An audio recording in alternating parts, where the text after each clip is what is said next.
Not a problem.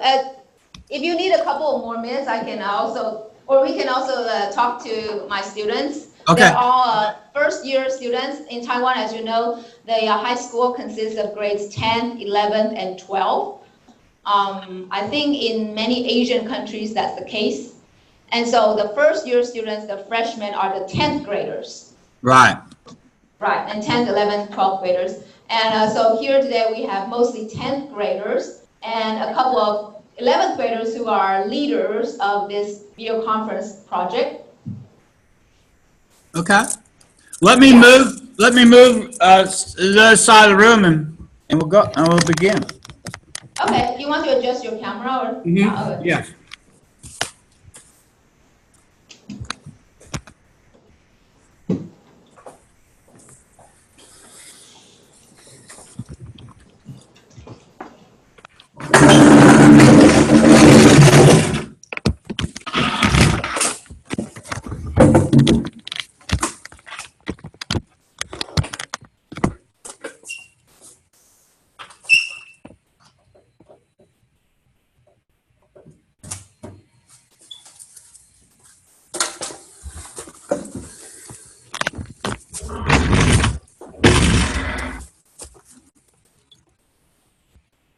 Okay, I'm ready to go whenever you are.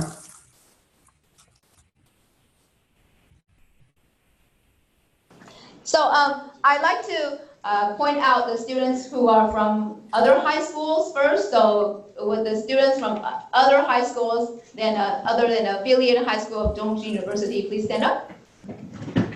Okay, so can you show us? Yeah, do they have a school uniform? Yeah, they have on their uniform. I'll have Brian zoom in on there. Oh, good. Nice. Okay, could you repeat just not repeat, say your English name? My name is Justin. Hi, Justin. Yeah, and? My name is Hank. Hank, and? Yeah. My name is Jack. Jack? Hi, Jack. Jovina? My name is Iris. Iris? Oh, wow. My name is Shiny. Okay, thank you. Okay, so we have students who are from nearby high schools. They're really interested in our international video conference program. And of course, we have all the students from affiliated high school, Zhongzhi University. Wave, yay! And this is Mr. Michael Cunningham. He's a very, very nice teacher, a well-known, nice teacher that everyone loves very much. Well, it may not be the case, but I appreciate that. Yeah, so Michael, do you have any questions or any? Well, I was going to try to tell you before you started. We're trying to get this deal going on the World Global Scholars Diploma program. So we're going to offer your school and the other schools that are interested an additional diploma besides your diploma that you would get from your regular high school. Excellent. Yes, I was telling the students that, and they're very excited. So excited. Yeah, I think it could end up being a pretty nice project deal. And all we have to do is do projects like this and some of the other projects we do together, and they will credential everyone. So it's interesting. But I'm anxious to see what you have. So, do you mean that the World Affairs Council will accredit this? Yeah. They're already offering it. See, right now they're already offering it, but no one's doing it as a project base. So I got all these schools together this summer, and well, to give them up, I mean, I think we end up with like 1,000-something teachers, 1,016 teachers. The problem is you can't always get them all on the same page. So we may have a nucleus of 40 or 50 of the people that would be doing this, and we can start out. And, you know, I like to do there in Taiwan, and I like to get the people in Moscow, and I like to get some of the people in Iran, and we could have a pretty good experience. But they've been doing this for about 10 years. There's two groups. There's a group in Cincinnati, Ohio, and there's a group up in Pittsburgh that's been doing it. We're going to try to see if we can get accredited not accredited, but affiliated with a college that could offer some like articulated credits or something. So that's what I was going to talk to you a little bit about your university, and try to see if we could talk to some ministers of education and try to get recognized in that way too.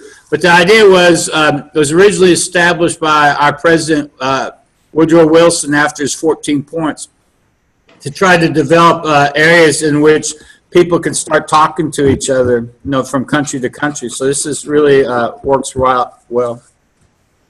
Excellent. Actually, I have contacted the teacher from Croatia and Russia, and they are really interested, in ongoing projects like this. So I think they're on board.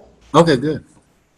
Yeah, and I was telling the students that with all the hours that we're logging in, my students are looking up to over 100 hours of international project learning throughout the semester.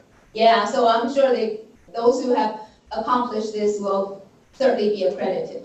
Oh yeah. That's exactly what they're trying to do is to try to do different projects and get some accreditation for that. So then that way, programs like yourself and some of the other people will be able to maintain themselves and give the kids something too. Excellent. So, do you want us to start or? Yeah, go ahead, because I honestly, I thought I was going to start at 6 o'clock our time, and so I've been waiting around, and no one's shown up but you, so I guess we'll have better next month. I thought you said you're going to be here at 12 GMT? Yeah. Yeah, that's now. Oh, really? Because, well, okay, maybe I messed up. I asked you 11 GMT and you said 12. Okay, well, I'm sorry. That's not, so yeah, we were. Oh, yeah, we're 5 hours. Yeah, that's it. We're 5 hours, not 6 hours. I forgot about the time change. Right. That's and, really later on. Yeah. Sorry, go ahead. Okay, so today we have a very interesting report or a presentation that the students are going to make because you're going to see real life, freshly made bread. Well, not live. You will see it via video conference. We'll see it live. We'll taste it live. Yeah. Okay, yeah. Now you're telling me I can eat this bread live? That's really good. We'll try. Technology doesn't, Yeah, I thought you were talking about some really nice technology. Okay, so let's hand over the time to these gentlemen at the front. Hello, Mr. Cunningham. We are students from affiliated high school of Songxin University. My name is Hudson. My name is Joe. My name is Jeff. My name is Kevin. Our presentation today consists of two parts: the sandwich differences between the West and the East, as well as our personal experience regarding sandwiches and bread. First, we'll talk about the sandwich differences. And I've heard that in Western countries, besides peanut butter and jelly sandwiches, a common type of sandwiches includes bread with ham, lettuce, tomato, and other ingredients. In Taiwan, local ingredients are added, and sandwiches are cut into triangle shapes so as to show the appealing ingredients. When I was young, I liked having sandwiches for breakfast. However, I hated vegetables, so I always had fruit sandwiches. And fresh fruit slices are placed into white bread with some jams. It has a sweet and juicy taste. I believe that most children will love this, so I strongly recommend fruit sandwiches. Next, I will introduce this mouth-watering raisin bread, which was served as an essential part of snack in Taiwan. This delicious food can be bought in any bakery or supermarket, and it only costs about 60 NT dollars, which is about $2 US. This delicious food aroused my curiosity. I became engaged in delving into the process of making raisin bread. Fortunately, I got a chance to visit my friend's bakery and learn a lot of knowledge and skills of making raisin bread. At the bakery, the shopkeeper introduced a function of tools there and told us how to make bread in 1 hour. Later, the bakers allocate different jobs to us so that everyone may take part in the process of making raisin bread. I was assigned to using rolling pin to flatten the dough, and it was so exhausting that I eventually became aware of the tiredness of bakers when they complete each bread. Therefore, we should be appreciative and cherish the bread made from bakery. In addition to personal experiences, the video conference class members also have a common memory of bread. Actually, we make our own bread from time to time, and we use this kind of bread machines.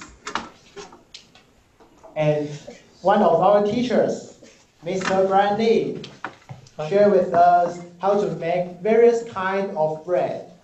In fact, the bread making is in process now. A few minutes later, we will show you the delicious bread, raisin nut bread. And now, there is a recipe of these delicacies. We need 266 milliliters of water, half a teaspoon of salt, half a teaspoon of yeast, 2 teaspoons of sugar, 2 teaspoons of margarine, 1 egg, and 500 grams of high gluten flour, and 80 grams of walnuts, 80 grams of raisins. Here are the instructions. First, put the water into the pot, and then add flour, sugar, salt, raisin, butter, and egg in order mentioned. And then dig a hole in the middle of dough to put the yeast inside. Next, add walnut. Here are 2 types of add walnut. One is add walnut along with all the ingredients. But the walnut may damage the pot because of its hard inertia. The other time period is to wait for an hour, and then add walnut upon hearing the beep, which is a signal to add walnut. The second method will not take more time. It will take more time, but will not damage the pot. The temperature in the machine will be kept at room temperature, which is a signal to add walnut.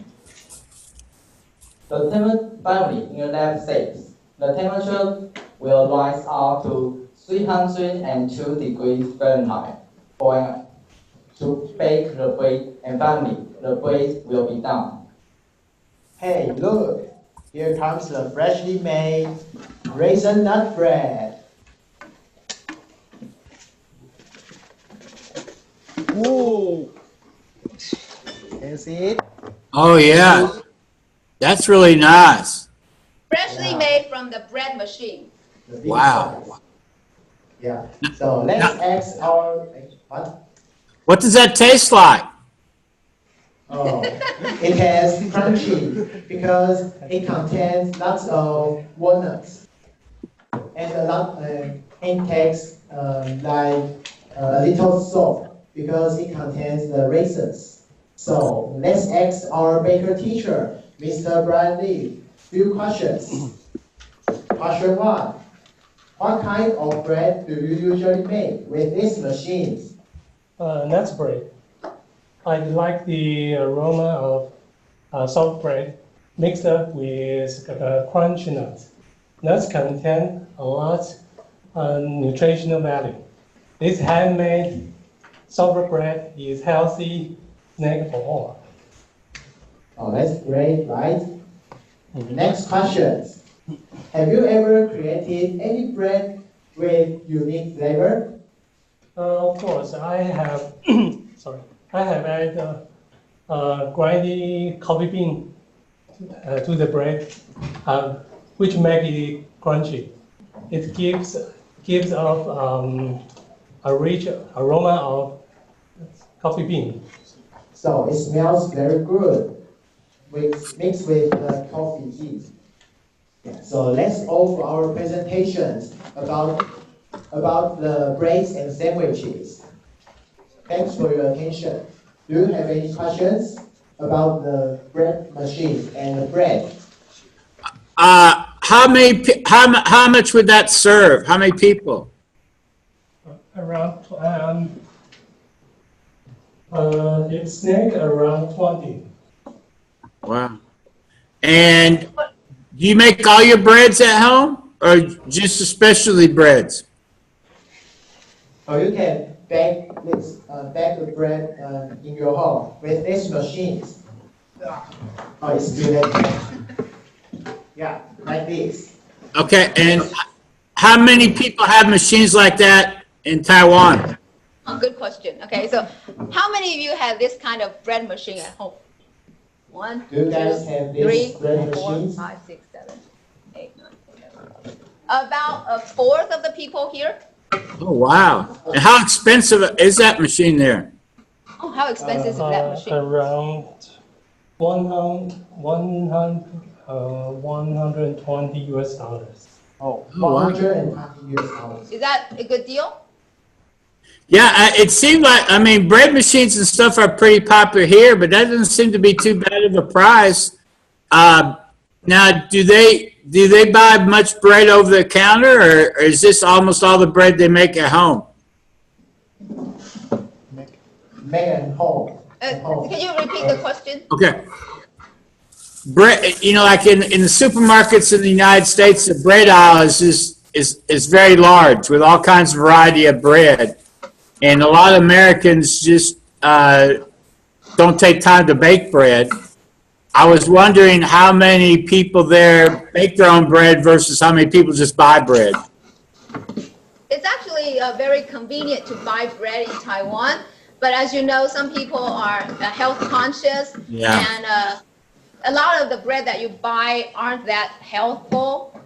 Healthful food. Yeah, so many people will go to the trouble of making their own bread at home, and actually this is quite a very convenient machine. Tell us about the timer. Oh, about the timer. Okay. So you can. You want to zoom in? Please. So this bread machine has a timer inside, right? Yeah. You can see the timer and the buttons about the crust and its timer. First you can set up the crust you want, like the medium crust or the well done crust, and it will change the bread's color. And next you can set up the timer you want, like 2 hours or 1 hour. After you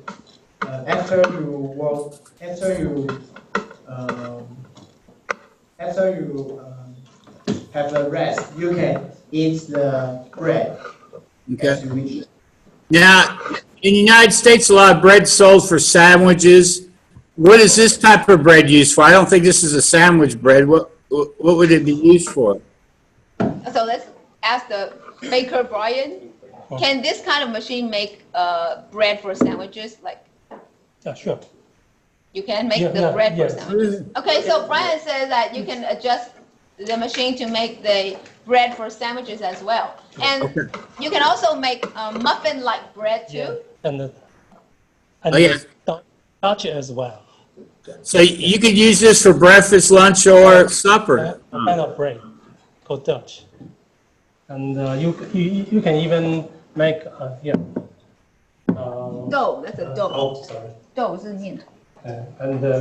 So So you can even also you can use the machine to make dough and then use the dough for other uses.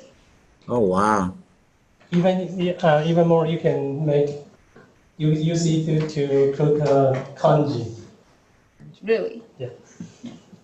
You know congee, like porridge? Yeah, I yeah. didn't know that. I didn't know that. You can use this machine to cook porridges, rice porridge. And Oh, wow. about the timer, I just found out that you can also, like, before you leave for work, you put the timer, you set the timer, and then have the bread to be made right after you get home from work. So that sounds pretty appealing, right? Oh, yeah. I mean, especially in today's society when everybody's got a schedule. Yeah, so in the morning, if you're leaving for work like at 7 or 7:30, and then you can set the bread machine to have the bread ready at, I don't know, 5:30 or 6 o'clock whenever you get home. And that would be like freshly out of the oven, out of the bread machine. Hey, Mary, I have another question. How often would people eat eat bread, particularly in Taiwan? How often do people eat bread in Taiwan? Anybody want to answer this question? How often do people in Taiwan eat bread? Usually, how often is usually? Can we get a ballpark number? Once a day or twice a day? Yeah. Once a day. Once a day, really? Yeah. Do you mean the average people in Taiwan? 平均? Probably. Probably? Yeah. Well, maybe we can take a poll. How often do you eat bread? Every day. Raise your hand. Oh, really? Every day? Okay. Oh, okay. What about the others? 3 or 4 times a week. 3 or 4 times a week. 3 or 4 times. Okay, so see, everybody in Taiwan eats bread at some time or another. Mostly 3 or 4 times a week, and then there are the others who eat bread at least once every day. Okay, now let me ask this. How many people eat rice every day? How many people eat rice every day? Rice. I think they're eating all the time. Yeah, okay. They're eating all the time. They eat rice and then they eat bread and then they also eat noodles, I think. Yeah, so if we were going to say that rice was much more popular than bread was in Taiwan. Do you agree rice is more popular than bread in Taiwan? Agree? Raise your hand. Agree. Okay. Agree. Really? Okay. See, Hands down. So, yeah, I would think in the United States it was probably bread over rice, but we just don't get that kind of good rice, maybe. huh. Do you guys want to sit down or grab a chair so that people from behind can see? Yeah, okay. I'll get the presenters to grab a chair. And Brian is still trying to empty out the bread from another machine so that everyone can get at least 1 piece later on. Not you, excluding you. This is fascinating, though. I cannot believe. So do they have this kind of machine in the States too, where you say? Yeah, well, I'm not that familiar with the brand, but they have bread machines like that in the United States quite often. And a lot was very popular item for Christmas, Christmas gifts and stuff. And last year it was real popular with rice cookers and stuff. So you have rice cookers there too? Oh, yeah. Well, in fact, I bought one for my wife for Christmas. I don't think we've used it yet. So is it the same as ours? I mean, you put rice and water and then presto, it's done? Yeah. Hey. And you can set it, it has a timer, you can set the same kind of stuff. That's why I'm thinking most of the stuff is probably made in China. So, you guys are a lot closer to, well, I do want to ask you a political type question. What's going on in Hong Kong? Do you guys hear much about it? Do we get news here? Do we get news in Taiwan? Yeah. Yeah, we get news, okay? I know you get news. Yeah. So in Taiwan, we enjoy as much freedom as there can be, and students can read and post things on the internet freely. So I believe that students are exposed to all types of news here. So in one of the courses that I think that are imminent would be to get students to be able to differentiate, fake news, spot fake news. I don't know if that's popular in the States. Oh, yeah. Yeah, I think it's popular everywhere, but, there's a quote somebody made about 40, 50 years ago about, people don't really want news, they just want controversy, and that's basically what fake news is. It used to be called yellow journalism, but, newspapers were notorious about just publishing whatever to sell papers. Yeah, and what did you want to know about the Hong Kong situation? Well, we don't, I mean, we see a bunch of people protesting with American flags and everything, but I feel really sorry for the people in Hong Kong. They had a lot of freedom, and now it looks like they're going to be under the yoke of,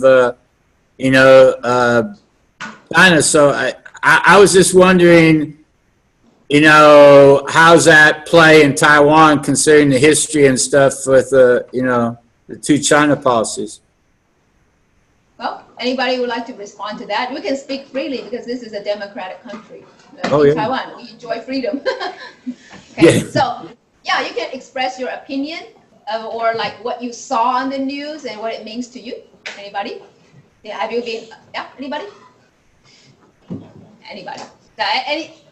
Okay, let me do a little bit translation. Some people are a little bit confused about what you are asking. 那个 Michael 老师问说，是香港最近的那个事件嘛，对哈？那我们这边一来，比如说我们有没有看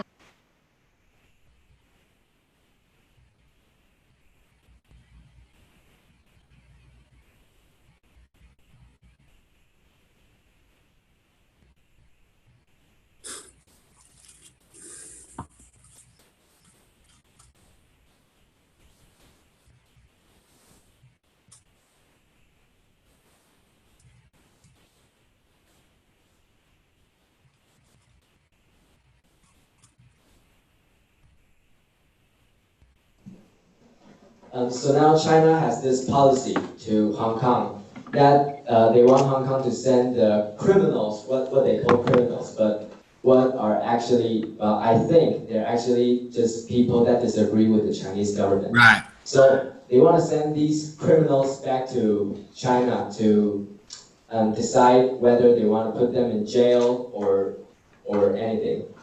And I think it's just, as a country of freedom, I don't think this should happen.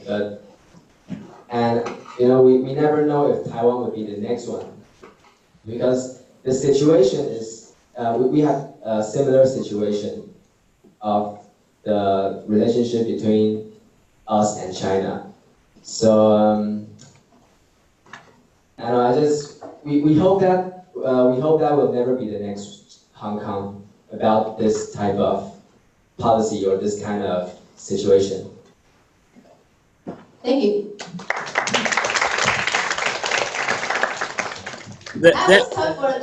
I'm going to make a quick remark. That was tough for a first-year student, so that was good job. That he That's very good. Express a tough question, a political issue. Yeah.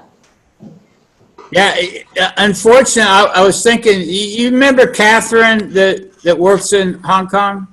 That was I was trying to get to you about, like, as a person, as a citizen from Taiwan, I thought about contacting her, but then I worry that I might put her in a more grave situation. So I was going to ask you to reach out to, that school, Paul Wilson School, and see how they're doing. Yeah. Were you in contact with them? Yeah, I was going to try to do that today.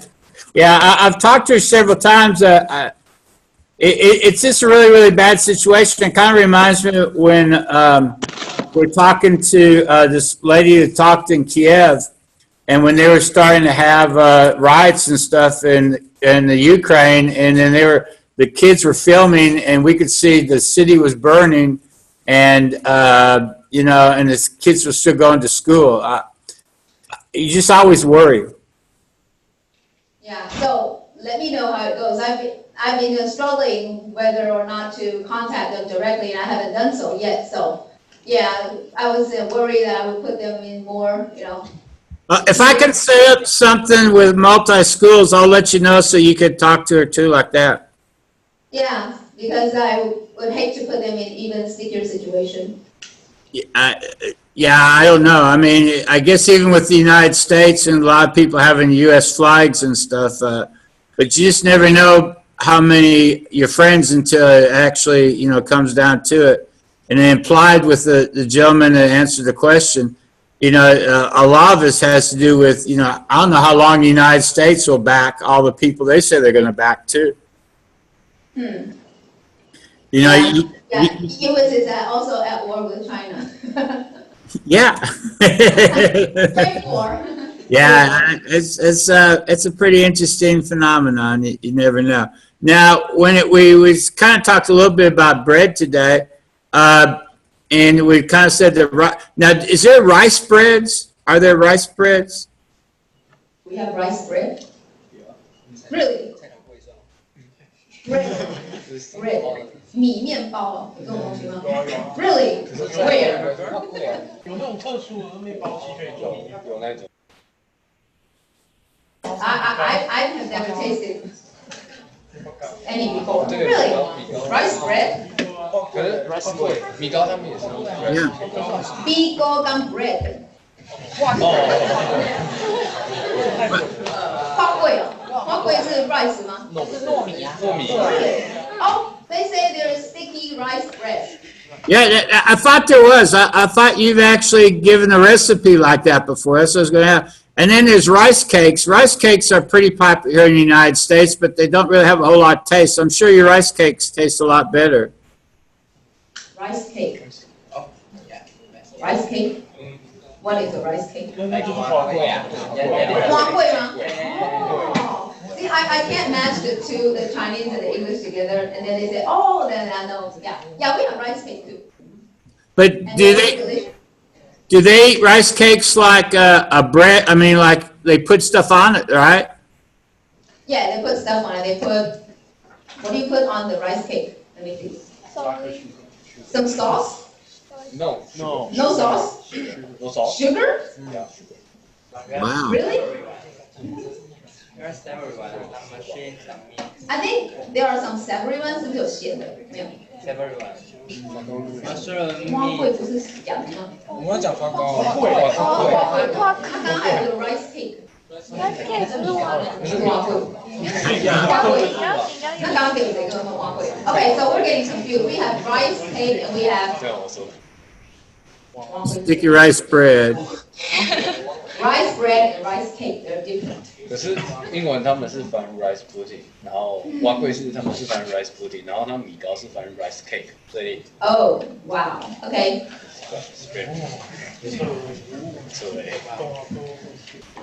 Mary, what do your new students want to get out of your class?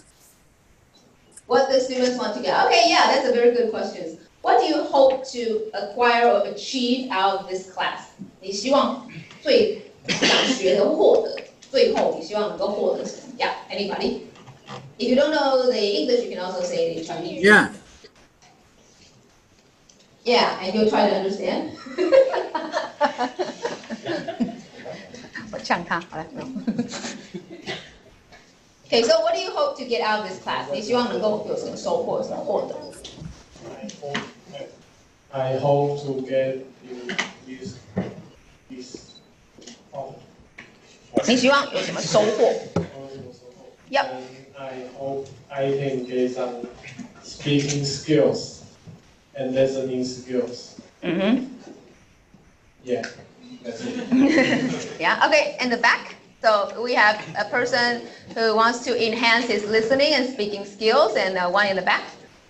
For me, I want to know the other countries' nature, and I also want to know how to speak to foreign people. So I went to this class.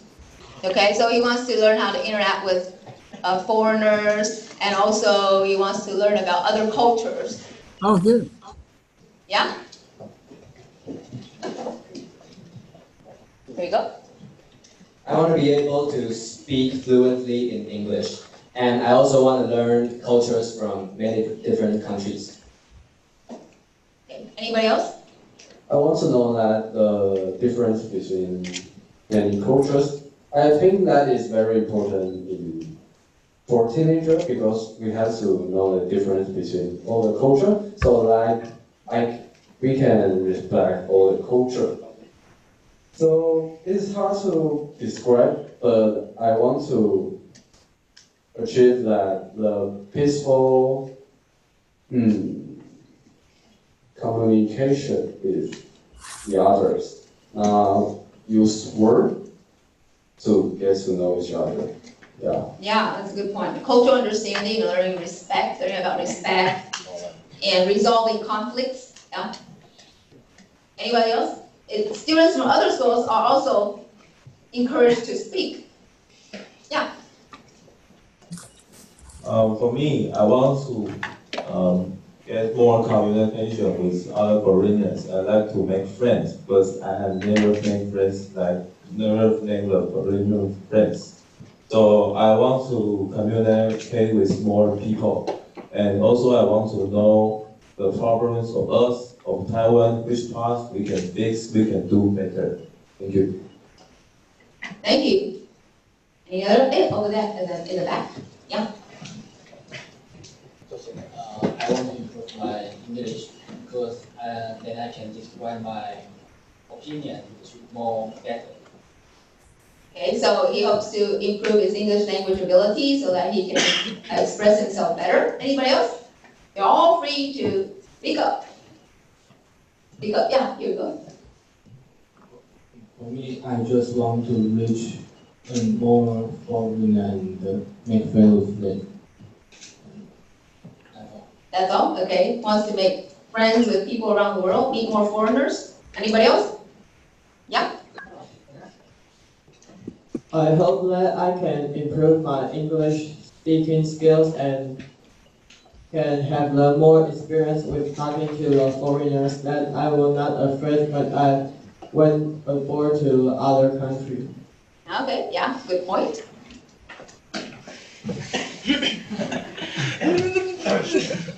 Okay. Okay, at first I want to improve my communication when I just incur this video conference courses. But I know that I learned not only English communication, but also a lot of useful skills like PowerPoint or how to have a speech, how to chat with a foreigner, and also some cultural respect. These are more important than what I want at first.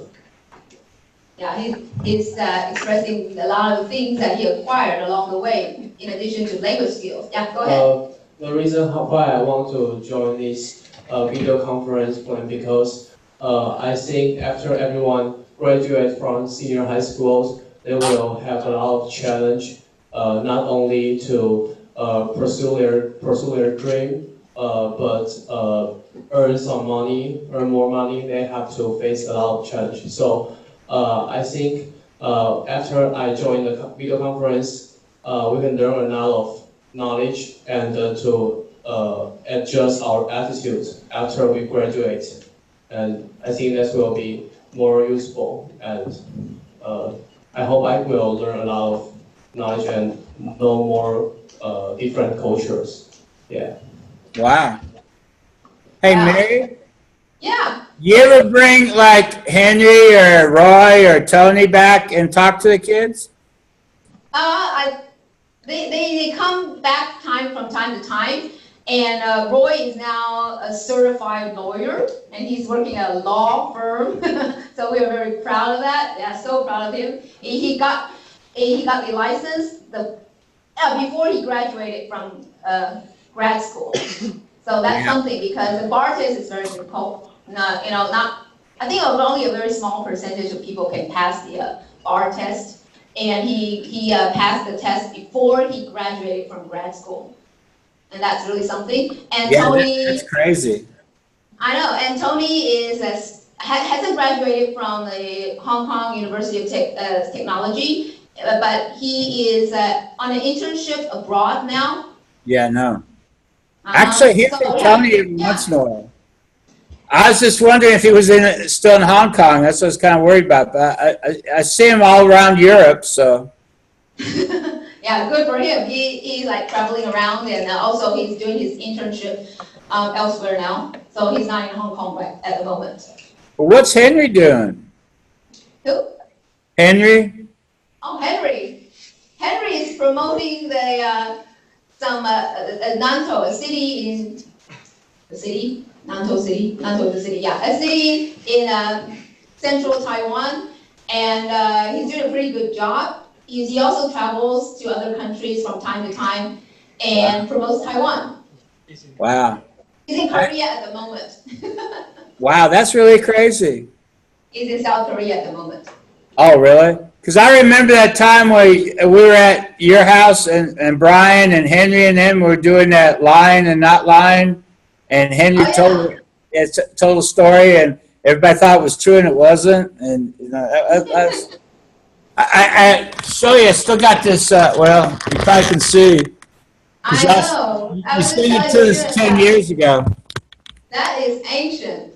Yeah. And I have it up here on my, and I got a picture of Taiwan over there on underneath my desk. But I still think about the kids. I knew that Roy had graduated law school, but that's just really amazing. I know. And also, I think about all the students after they graduate and the global mobility. You see the kids, you know, all the students who have graduated from this program, this international video conference program. They've been all over the world, and it has, you know, broadened their vision from the senior high school years and on. Yeah. And I think that's really something. I think you've really done probably one of the best jobs I've ever seen around the whole world about getting, you know, the students really involved and stuff. So what I'd like for you to do today, if you could send me the names of all those students, and we'll give them a certificate from a World Affairs Council so we could, you know, participate today, because I know we didn't have a whole lot of other schools, but we get the certificate so we can start getting them going on, you know, their diploma programs. Not a problem. They would really appreciate that. Okay, thank you. Well, I think we should thank you and Brian, because I just don't know any two more interesting people in the whole wide world.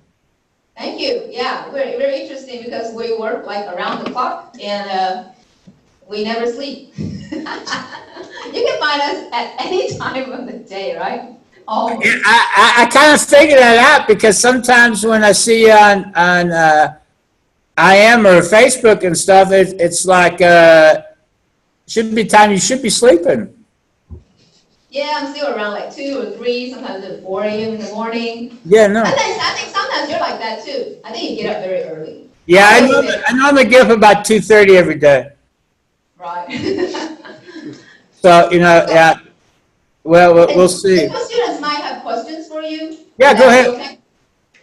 So, Mr. Cunningham is at Texas right now. It's the very neat school that he's teaching at, and the school gives him a lot of freedom to do a lot of creative courses, and Michael reaches out to over 100 schools around the world. Okay, so to more than, I don't know, 150 countries, right? Yeah, right now, well, you're probably right about 100, but we have 1,000 teachers in 98 countries. Okay. So, yeah. But I mean, as far as, that's just on that Facebook deal, so I you know how to see, but it's gotten to where, you know, it's kind of crazy. But we've talked to, like, I've talked to people in, we talked to people in Iran a lot, and we've had some real, you know, difficulties between U.S. and Iran over the course of time. And we talked to people in Georgia during the time when Russia was moving their troops into Georgia. And we talked to people in Uzbekistan when the school was being, troops were going into the school. So, and then we talked to people in Kiev when there were riots in the streets, and you know, and they had to overthrow, you know, peaceful overthrow, but they overthrow their government. So we've actually had some pretty neat historical, significant experiences over the past 20 years. Yeah. So if anybody has a question for Mr. Cunningham, you're welcome to ask. Okay, Mr. Cunningham has been teaching like over 25 years? Yeah, 34 years teaching, 20 years here. I was a principal for 8 years and then went back into teaching. So this is the 20th year. We have a little courtroom in my classroom now. And we try to do a lot of legal education. We're getting set up for, in fact, Roy, they won the first international mock trial contest. And it was a real surprise because those people in Canada were very upset. And now that lady that was training the team that Roy beat in the finals, she passed away a couple years ago with cancer. Did you say they got upset because Roy beat them? Well, they got upset because they thought they were really good and Roy beat them. I always watch, if you ever get depressed, you ought to try to watch that video. It's really, Roy can take out people better than anybody ever seen, even when he was in high school. And he always knew he was going to be a lawyer, but his cross-examination questions and stuff were just enough to be aggravating. I have one where we did one with the Alaska court case, and I think it was like a minute and 40 seconds. One of our witnesses didn't say anything. They were just dumbfounded. When was that? Do you remember? Do what? That's back, I guess. 2010, 2011? Yeah, 2010. I think it's spring of 2010. I'll send you the video, but I don't really like to watch it too much. It makes me feel bad. I'm sorry to hear about the teacher passing away. You mean the teacher that got mad? No. She wasn't mad. She's just upset, because they had done really well in their province, and they thought that they could do really well at this, and then I told them that these schools are second language. See, one of the best ways to learn a language is to actually think in that language. So utilizing stuff like these presentations or doing things like court cases. I know it's hard, but it makes a lot of difference when it comes to actually being able to communicate in that language. Because here in the United States so far, we have people that teach Mandarin, or Chinese, and we have very few people that can actually really speak it because they normally don't think in Chinese or whatever. So we're trying to help out with English. But your teachers had some very remarkable, talented young people in the past. Let me tell you about Roy. I would say he's one of a kind because he has the not only the commitment, and then also he has the language skills, and then the commitment. I think brought him a long way towards the to the all through the term and all his learning. So yeah, he's one of a kind. His hard work. Not only was he good at language, but he also put a lot of hard work into it. You wouldn't imagine the hours that we were working with him. Like we always talked about and laughed about it. There was one time when he was at my house along with the other, the mock trial team members, and we rehearsed until 2 or 3 a.m. And Roy was like, he was dozing off, and then he would suddenly like come awake and answer a few questions, ask a few questions, and goes off. It was really funny. Well, You can see that we put a lot of hard hours into it. Yeah, but it pays off. I was trying to say for the kids there that I know they may not know the people's names, but please pay attention because you could do the same things as some of these other very successful people. Mm-hmm. So, does anybody have a question? Yeah, go. Yeah, we have 2 young gentlemen who are very interested in asking you a question. Yeah, go ahead. What are some of the major problems while doing video conferences with schools around the world? Oh, I tell you, okay. The major problems is that it depends so much on individual teachers. Not everybody is like Mary. We call Mary in English, or Mimi. Not everybody's like her. Not everybody is dedicated like Brian is. A lot of people will say they want to do something, and then they don't. The follow through is really bad. Or sometimes the students want the teachers to do it, and it's that. You always have the trouble with time. We have a trouble with language now. The language problem is probably more here in the States. Many of my students are not native English language speakers, and a lot of times the people in other countries will speak English better than some of the quote American people. So that's always a problem as well. I think most of the problems can be settled very easily.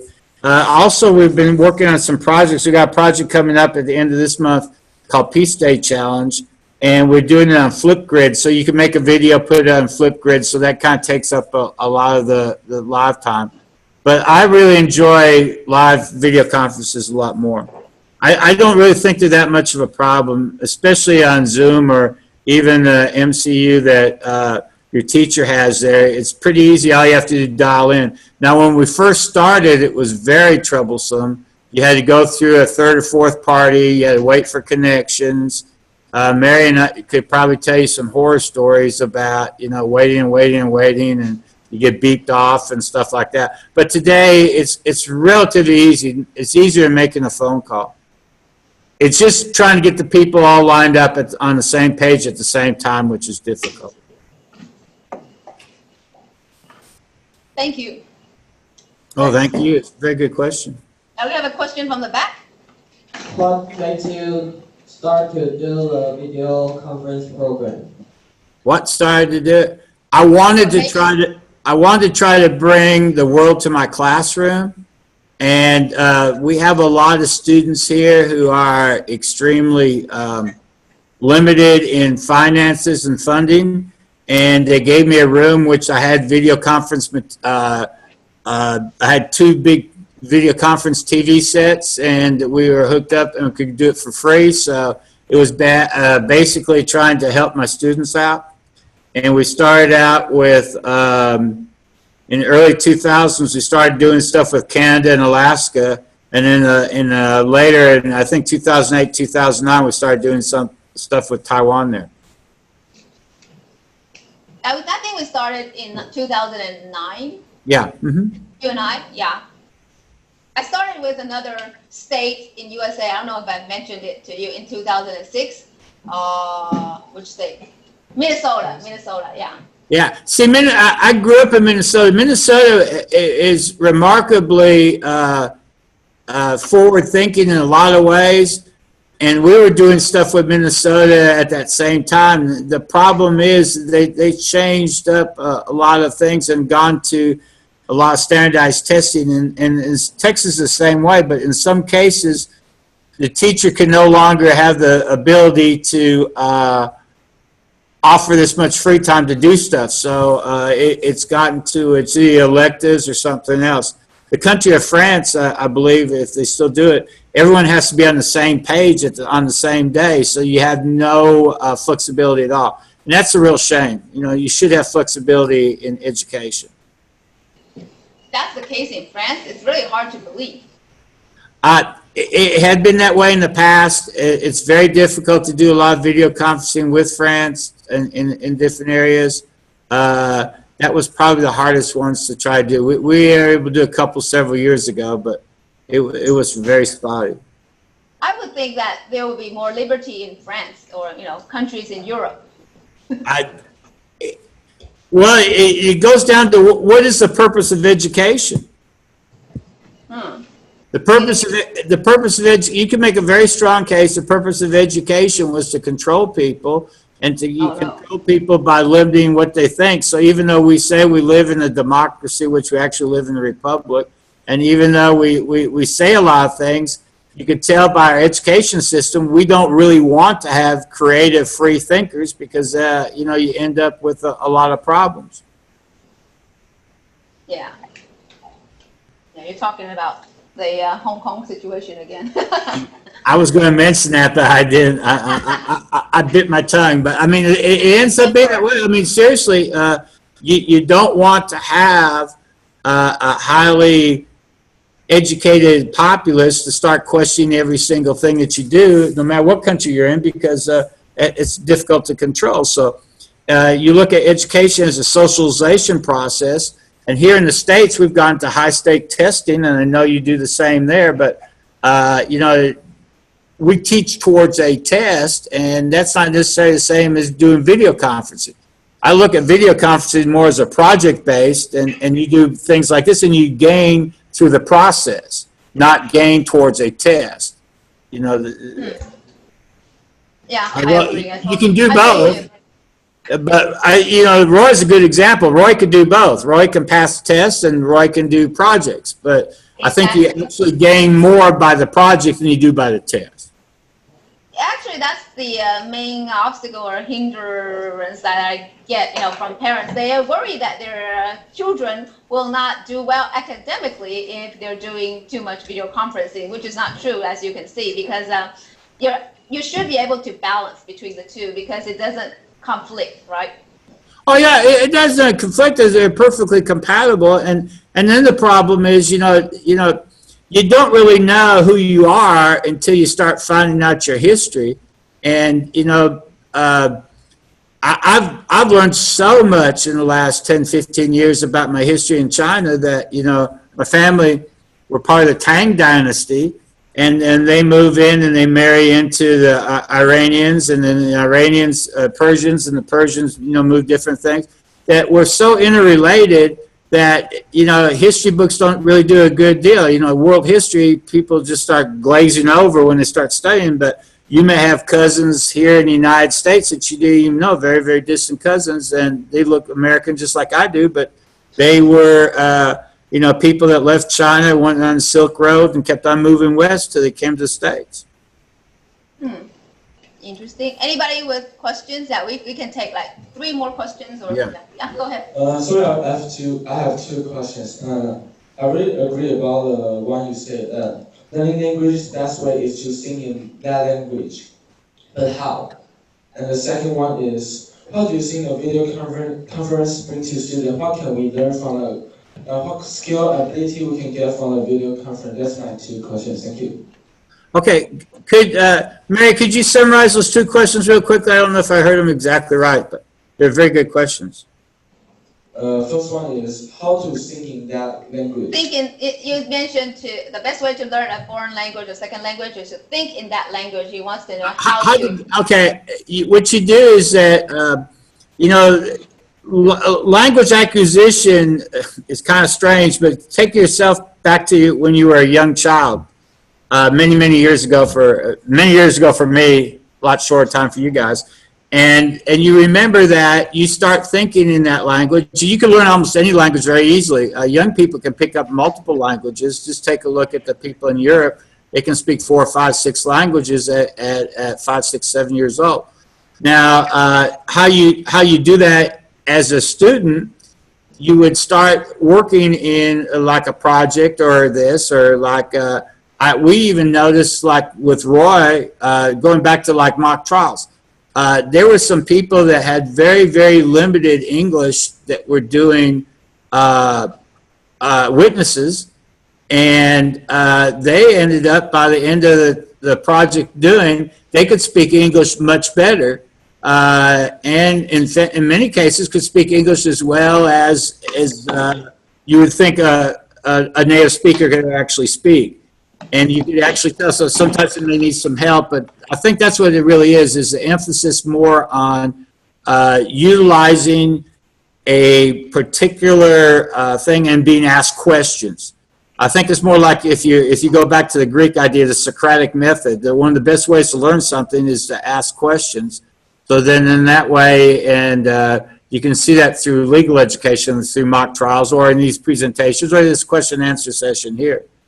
And then the second part of the question was what? How do you think the student can get from a video conference? The biggest point, the biggest ability that they learn from a video conference?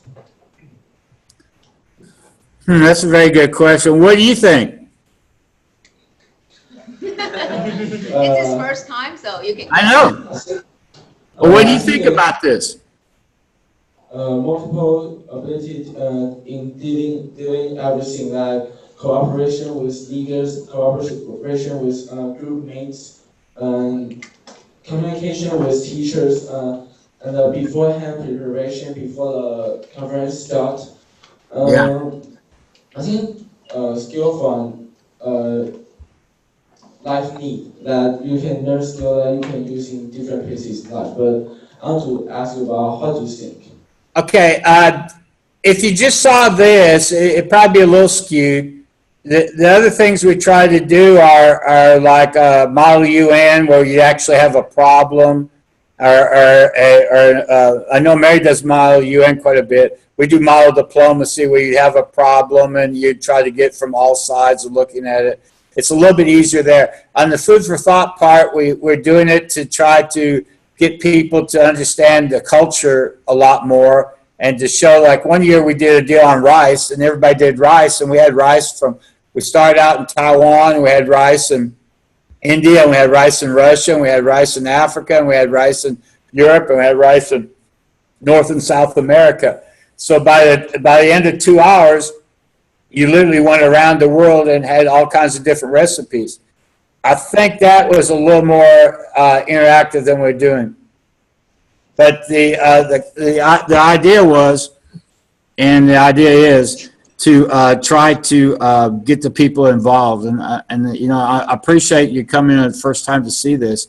And hopefully you guys can do some of these other projects, because the other projects will actually, you'll tell a lot more. Don't you think, Mary? Yeah, I agree. Actually, there's a lot of, because like you mentioned earlier, I run this, well, I think a number of teachers run this project on a project-based basis. So the students are doing a lot of problem solving on their own. Yeah. So whenever they encounter an issue, a problem, they need to figure out ways to solve it.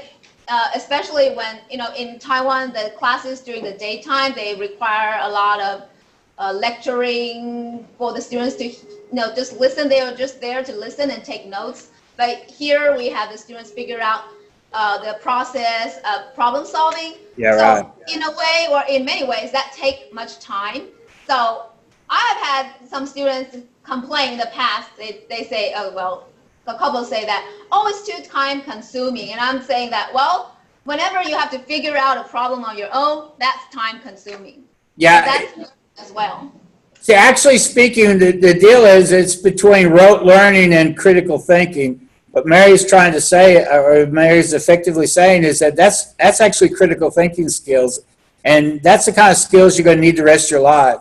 The ABCD multiple choice answer skills do really well on tests. The problem is in real life, tests aren't as important as the critical thinking skills. However, to get to your job that you need, you have to have both. So, you know, it's a delicate balance. I understand that, but you cannot, the time that you spend on this will well pay dividends down the road.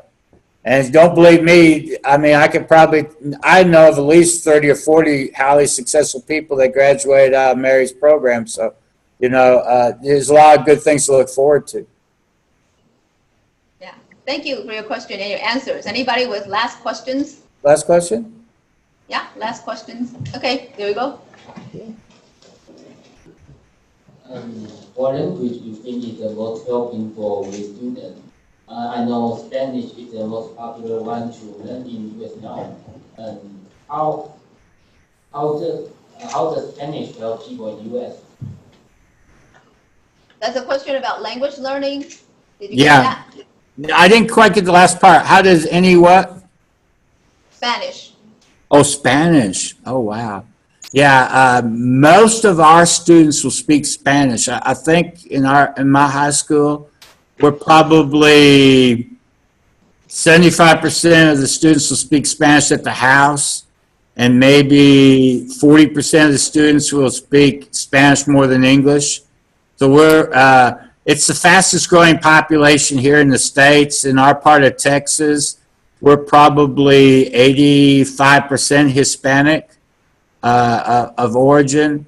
And we're getting a large population. I don't know if you see the news. I'm not you don't see news. I don't know if they publish a whole lot, but there's been a lot of people from all over Central America coming to through Mexico here to the United States. And I always have students from Honduras or Nicaragua or that. And getting back to a video conferencing question, there is about 6-7 years ago, we were doing a video conference with a school from Managua, Nicaragua, which is the capital. I had 30 students in my class, and they had 30 students in their class. And which one do you think had more American citizens in the class, the school in Nicaragua or the school here in Texas? 对，猜猜看，在他们上次很久以前跟尼加拉瓜视讯的时候，哪一个国家里面的美国人比较多？尼加拉瓜。Yeah. Some people, some students here are doing reverse thinking and the answer is Yeah, Nicaragua was right, and they had like 27 of the 30 students. The parents graduate from college, and I think about 20 of the kids had parents had advanced degrees, and 14 had doctoral degrees, and we didn't have but one person graduate from a college. The situations have changed so much, and that's one of the reasons why video conferencing to me is so important, is that there's stereotypes, and they think that people from Texas, ride horses or, whatever, and they say, oh, you can't be from Texas. And, things are drastically changing in the world faster than you can read in books. So I think video conferencing, critical thinking, and stuff like this is vitally important.